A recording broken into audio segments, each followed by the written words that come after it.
And welcome to Evergreen Acres. So today I just wanted to give you guys a quick little update on how our garden is coming along. In terms of the snow is just about all gone.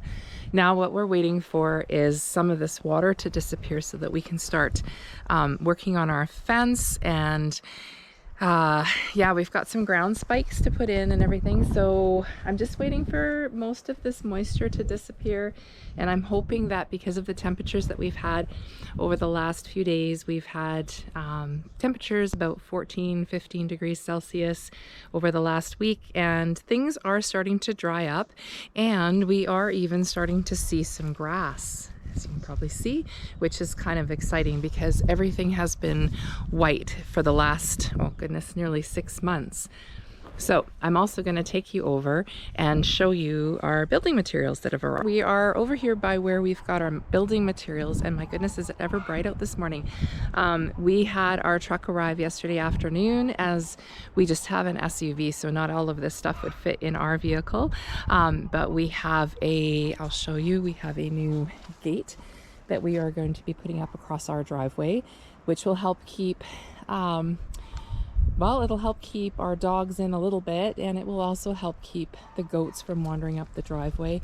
And, you know, if anybody comes, they've got to kind of let us know, because our chickens and our goats do just free range around the property, so we don't really want people just driving up into the yard without us knowing. So we've got some ground spikes. Nothing's organized. You can see the guy just sort of threw everything off the back of the truck, but we've got the ground spikes to put the 4x4 posts in, and we've got tons of soil and peat moss to get the garden started. We've been doing some compost, and we've done a bit of a lasagna method on the garden. So when we started putting the garden beds in last year, we put cardboard down to start, and then we soaked that, and we put some leaves from our neighbor's yard that he had collected. We put some, you know, branches and hay and stuff for like the shavings from the goat house and the chicken house has been piling up in there. So now we're going to put a bit of peat and some soil down. We were going to get a load of soil, but the price that I was quoted was astronomical to bring the soil in, so we decided against that, and we only have 10 boxes, so we'll start out with this, and we'll see how we make out. We're just getting ready to let the goats and chickens out. I'm getting some hay for them to put in their hay feeder down here by our house. They usually spend the day down roaming around in the yard, and they don't stay up in a pen during the day, so we let them come down, and then they have a hay feeder down here, which they can eat from down here. So, and then in the morning they do get some goat treats, just a small scoop for the 3 of them. And just put that in their bowl there. It's a little bit dark in here, but I can see enough. So we just give them a scoop like so, and that's for the 3 of them. And they get so excited when they're coming out of their goat house in the morning, running down the hill, as you'll probably get to see in a minute, to come and get the goat treats.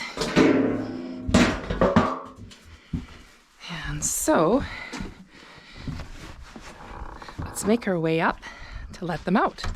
We're up in the goat and the chicken area now, and we've got the dogs. We've got Hunter and Sky, who love to come along in the morning and come along with me to let the chickens out. So anyways, as you can probably see from the last time, there was nearly no snow up here, which is really nice.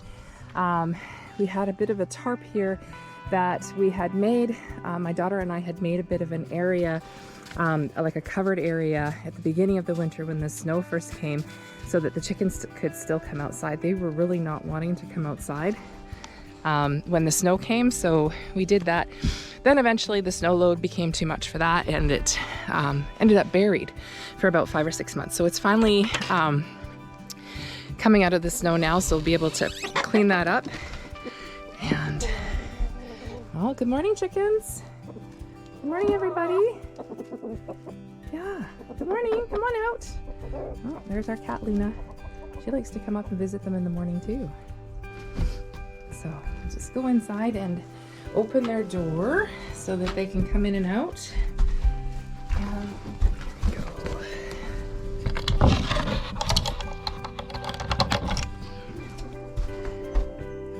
Now, no eggs in the nesting box, but interestingly, one egg down here. So I'm not sure what happened there, but anyways, we'll collect that.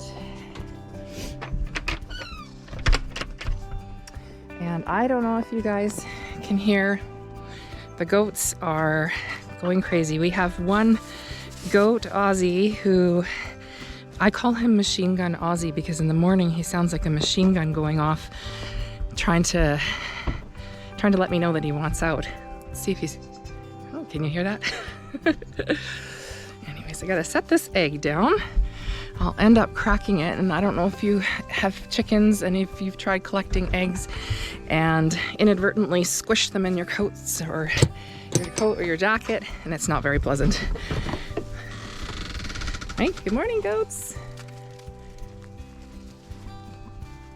And they try and go down the hill and avoid any of the mud. They don't like walking through mud.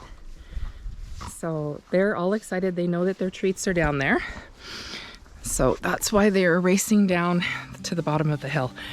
And Hunter and Sky are enjoying the last little bits of snow that we have. They do actually like digging and rolling around in the snow quite a bit. And I do kind of wish there was just a big patch of this in front of our house, because with all the mud, I have to spend about 15 or 20 minutes washing their feet when they come up to the house now before they can come in, because I don't know, I like to keep a clean house and I don't like wet, muddy dog feet in it. So I wish there was a big patch of this right there where they could do that before they come in. So anyways, we've got the chickens and the goats out to start their day. And chickens are all going down the hill. They like to hang out close to the house where all the grass is right now. There really isn't any grass in here. There's a little bit over by the fence there, but not too much. And I have just been spreading the shavings out, the shavings that we bring out through the winter from the goat house and the chicken house. They were in quite a big pile around each side of the house, and it actually enabled the chickens to come out and walk on it a little bit when it was really snowy. But we've been spreading that out a little bit, trying to keep it pretty thin so that maybe the grass will come up through that eventually, and the shavings will eventually decompose. So, which is good because we don't want to have it shavings up here all the time. So as you can see, we still have a little bit of snow at the back here a bit, but it is melting rapidly. And in fact, it did actually end up causing a flood across our road, the road to get in and out to our place. And so the other day we were going into town, and as we were driving into town, all of a sudden we were met with a road crew who was putting in a temporary bridge. So the road is quite low at one point, and inevitably it seems like the last 2 years, the first year that we came out, we ran into the same problem. We were actually coming out to the 5 acres that we had purchased originally out here, and which is really close by. And when we were on our way, we were bringing a Home Depot truck behind us with some building supplies to help. We had nothing on that property. It was an empty piece of property, and we were putting a shed there so that we could start to move some of our belongings and stuff. And we were going to be living off grid for a bit while we built a small cabin, but things changed, and we are fortunate, actually. You know, I've been sort of reviewing everything that has happened over the last, I guess, 8-9 months now, almost 10 months. And it's interesting to see where we've been brought to, you know, and how things have played out. Last year, well, it was going on, it's about 1.5 years ago, I had purchased a 5-acre piece of property, and it was something I never thought I'd be able to do. You know, I'm as you may know from a previous video, I'm a single parent, and that doesn't mean that you can't do anything in life. It just means sometimes that things are a little bit harder. You don't have a partner to share the financial burden with you, so you're doing it on your own.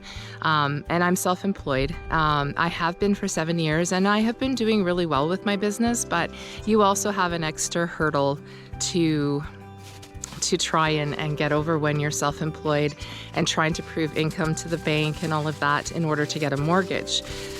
So I encourage you, if you're a person who, I don't know, if you've got some challenges financially, maybe you're a single mom or a single dad, there are definitely ways to do things that are maybe not conventional.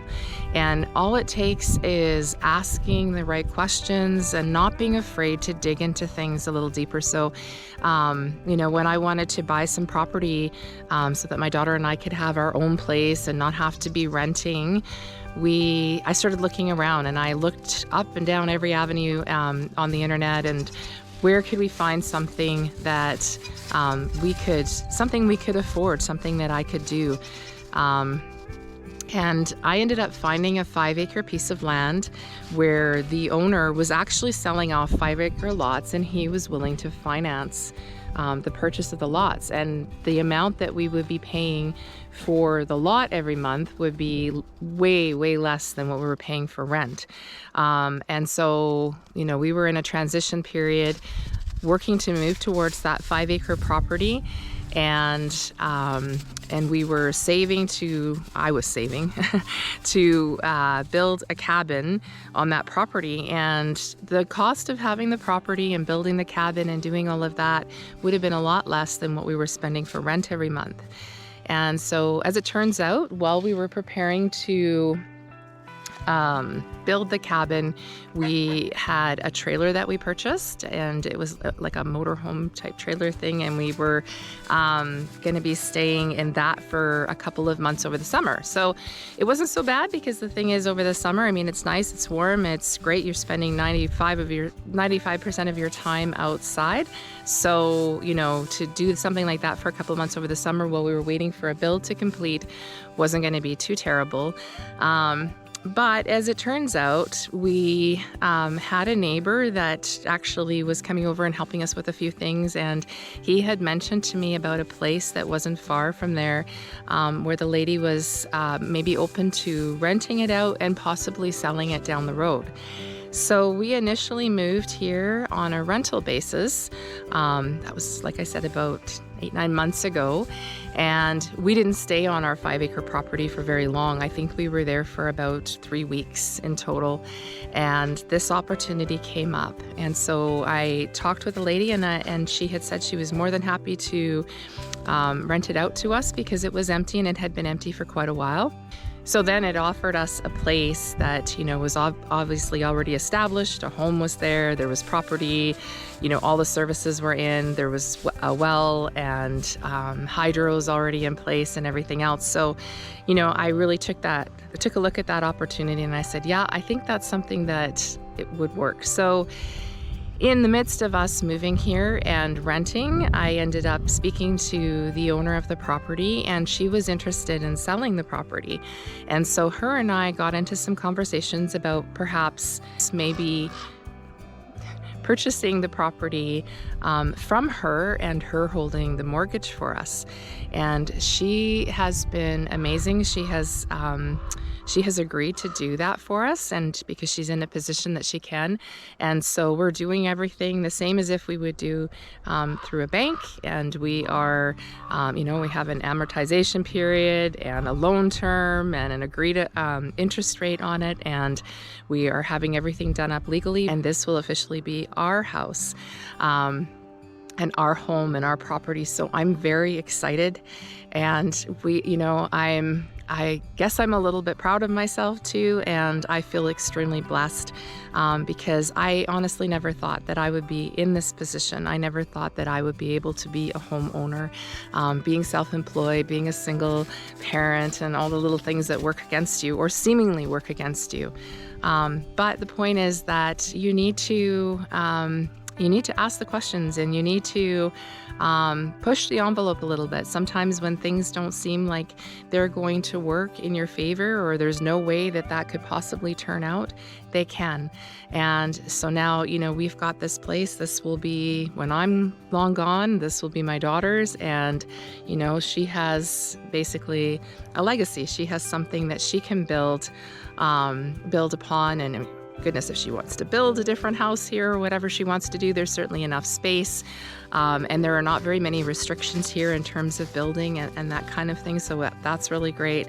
And it also enables me to fulfill a promise that I made to her. Goodness, about 7 years ago, I had promised her something. She's 12 now, and I was hoping beyond hope that I would be able to fulfill that promise to her, and it looks like within the next year I'll be able to do that. So I'm not going to share with you what that is right now, because that will be something that I will be sharing in upcoming videos and as we proceed towards fulfilling that promise. But in the meantime, I wanted to share with you what was happening here with this property and the fact that it's becoming ours now officially, and the fact that we've got our stuff now to work on our garden fence, so we'll be able to do that very soon. And yeah, I'm super excited about all of these things, and it's an amazing feeling that you can finally have something that you can call your own forever. So anyways, I'm thankful that you guys are along with on our journey with us, and I hope you stick around to see more of things that we'll be doing here with the garden and the greenhouse coming up next, and all the other things that we'll have going on. Take care and have a great day.